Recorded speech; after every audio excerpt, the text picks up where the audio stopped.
ಹೊಡೆದಿರುವ ಗಾಜಿನ ಬಳೆಯನ್ನು ಹಂಚಿನ ಮೇಲೆ ಹಾಕಿ ನೋಡಿ. ಶ್ರೀಮತಿಯರು ಹೊಡೆದಿರುವ ಗಾಜಿನ ಬಳೆಯನ್ನು ಧರಿಸುವುದಿಲ್ಲ. ಮನೆಯಲ್ಲಿ ವಯಸ್ಸಾದವರು ಅಥವಾ ಸಣ್ಣ ಮಕ್ಕಳು ಇದ್ದಾರಾ?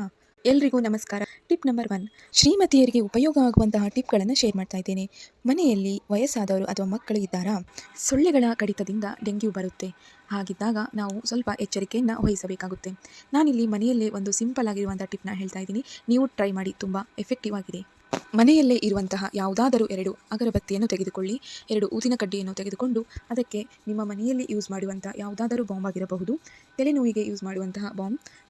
ನಾನಿಲ್ಲಿ ವಿಕ್ಸ್ ಬಾಂಬ್ನ ತೊಗೊಂಡಿದ್ದೀನಿ. ವಿಕ್ಸ್ ಬಾಂಬ್ನ ಅಗರಬತ್ತಿಗೆ ಚೆನ್ನಾಗಿ ಸವರಿ ನಾನು ಅದನ್ನು ಹಚ್ತಾ ಇದ್ದೀನಿ.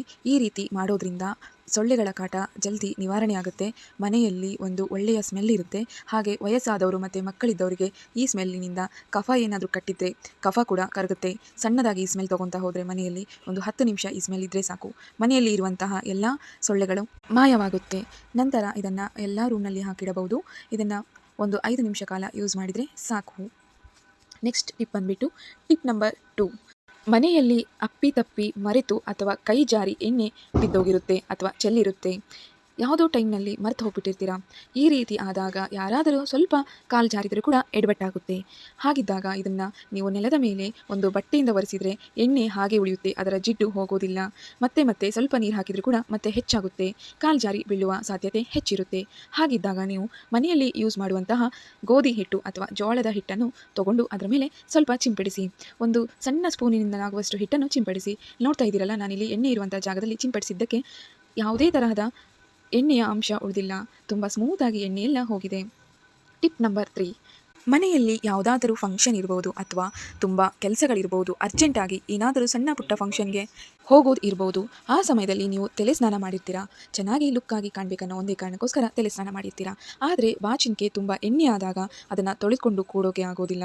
ಅಂಥ ಸಮಯದಲ್ಲಿ ನಾವು ಯೂಸ್ ಮಾಡುವಂತಹ ಬಾಚಣಿಕೆ ಏನಿದೆ ಅದಕ್ಕೆ ಮನೆಯಲ್ಲೇ ಯೂಸ್ ಮಾಡುವಂಥ ಯಾವುದಾದರೂ ಪೌಡರ್ ಆಗಿರಬಹುದು.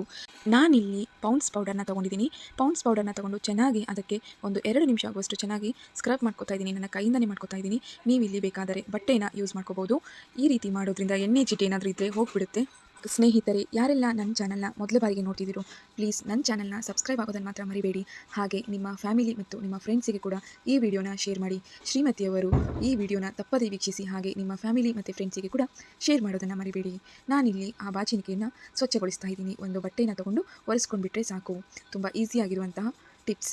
ಟಿಪ್ ನಂಬರ್ 4, ಹೊಡೆದು ಹೋಗಿರುವ ಗಾಜಿನ ಬಳೆಗಳನ್ನು ಶ್ರೀಮತಿಯರು ಎಂದು ಧರಿಸುವುದಿಲ್ಲ.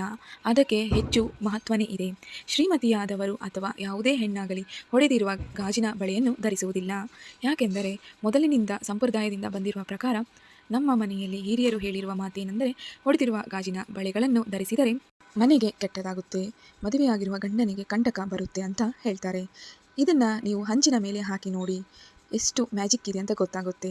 ಹೊಡೆದಿರುವ ಗಾಜಿನ ಬಳೆಗಳನ್ನು ಒಂದು ಬಿಸಿ ತವದ ಮೇಲೆ ಹಾಕಿ 2 ನಿಮಿಷ ಬಿಟ್ಟುಬಿಡಿ. ಗಾಜು ಹೊಡೆದಿರುವ ಜಾಗದಲ್ಲಿ ಅಂಟುತ್ತದೆ.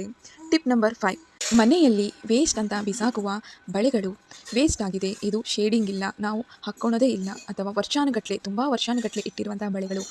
ಇದನ್ನು ಬಿಸಾಕಬೇಡಿ, ಇದರಿಂದ ತುಂಬ ಉಪಯೋಗವಾಗುತ್ತೆ. ನಾನಿಲ್ಲಿ ಒಂದು ಬಳೆನ ತೊಗೊತಾ ಇದ್ದೀನಿ. ಈ ಬಳೆನ ನೀವು ಮನೆಯಲ್ಲಿ ಅಥವಾ ಯಾವುದಾದರೂ ರೂಮ್ ಆಗಿರಬಹುದು, ಮನೆಯಲ್ಲಿರುವಂಥ ಯಾವುದಾದರೂ ರೂಮಿನಲ್ಲಿ ಈ ರೀತಿ ಹ್ಯಾಂಗ್ ಮಾಡ್ಕೋಬಹುದು. ಅಡುಗೆ ಮನೆಯಲ್ಲಿ ಸ್ಟೋರೇಜ್ ಕಮ್ಮಿ ಇದ್ದವರು ಈ ಟಿಪ್ನ ಉಪಯೋಗಿಸಿ. ನಾನಿಲ್ಲಿ ಒಂದು ಸಣ್ಣ ಹ್ಯಾಂಗಿಂಗಿಗೆ ಬಳೆನ ಹಾಕ್ತಾ ಇದ್ದೀನಿ. ಈ ಬಳೆ ಅಥವಾ ಇದಕ್ಕೆ ನಾನಿಲ್ಲಿ ಒಂದು 4 ರಿಂದ 5 ಚಮಚೆಗಳನ್ನು ಹಾಕಿ ಜಾಗನ ಉಳಿಸ್ಕೋಬಹುದು. ಈ ಟಿಪ್ ನಿಮಗೆ ಇಷ್ಟ ಆಗಿದೆ ಅಂತ ಅನ್ಕೊತಾ ಇದ್ದೀನಿ. ಟಿಪ್ ನಂಬರ್ 6, ಮನೆಯಲ್ಲಿ ಹಾಳಾದಂತಹ ಅಥವಾ ಬಿಸಾಕಬೇಕಾದಂತಹ ಬ್ಯಾಟ್ರಿ ಚಾರ್ಜ್ ಏನಿರುತ್ತೆ, ಮೊಬೈಲ್ ಬ್ಯಾಟ್ರಿ ಚಾರ್ಜ್ ಏನಿರುತ್ತೆ, ಆ ಚಾರ್ಜರ್ನ ತೊಗೊಂಡು ಅದನ್ನು ನೀವು ಗೃಹಿಣಿಯರಾದವರು ಬೇರೆ ಕೆಲಸ ಮಾಡ್ತಾ ಇರಬೇಕಾದ್ರೆ ಮೊಬೈಲ್ನ ನೋಡಬೇಕು ಅಂತ ಅಂದ್ಕೊಂಡ್ರೆ ಅಡುಗೆ ಮನೆಯಲ್ಲಿ ಈ ರೀತಿ ಇಟ್ಕೊಂಡು ನೋಡಿ. ತುಂಬ ಈಸಿ, ಹಾಗೆ ತುಂಬ ಕಂಫರ್ಟೇಬಲ್ ಆಗಿ ನೀವು ವಿಡಿಯೋನ ನೋಡ್ಬೋದು. ಟಿಪ್ ನಂಬರ್ 7, ಹೊರಗಡೆ ಫಂಕ್ಷನ್ಗೆ ಹೋಗಬೇಕಾದ್ರೆ ಶ್ರೀಮತಿಯರು ತುಂಬ ಅವಸರದಲ್ಲಿರ್ತಾರೆ. ಅವರಿಗೆ ಸೀರೆಯ ಮೇಲೆ ಇರುವಂತಹ ಒಂದು ಹೊಲಸಾಗಬಾರ್ದು, ಸೀರೆ ಏನು ಹಾಳಾಗಬಾರ್ದು, ಕುಂಕುಮ ಇಟ್ಕೋಬೇಕು, ಚೆನ್ನಾಗಿ ಕಾಣಬೇಕು ಅನ್ನೋದಿರುತ್ತೆ. ಹಾಗಾಗಿ ಕುಂಕುಮ ಅಳಿಸಲಾರದೆ ಅಥವಾ ಸೀರೆ ಮೇಲೆ ಬೀಳಲಾರದೆ ಹೇಗೆ ಮಾಡ್ಕೋಬೋದು ಅಂತ ತೋರಿಸ್ತಾ ಇದ್ದೀನಿ. ನೀವು ಮನೆಯಲ್ಲಿ ಯೂಸ್ ಮಾಡುವಂಥ ಯಾವುದಾದ್ರೂ ಲಿಪ್ ಬಾಮ್ನ ಯೂಸ್ ಮಾಡ್ಕೊಳ್ಳಿ.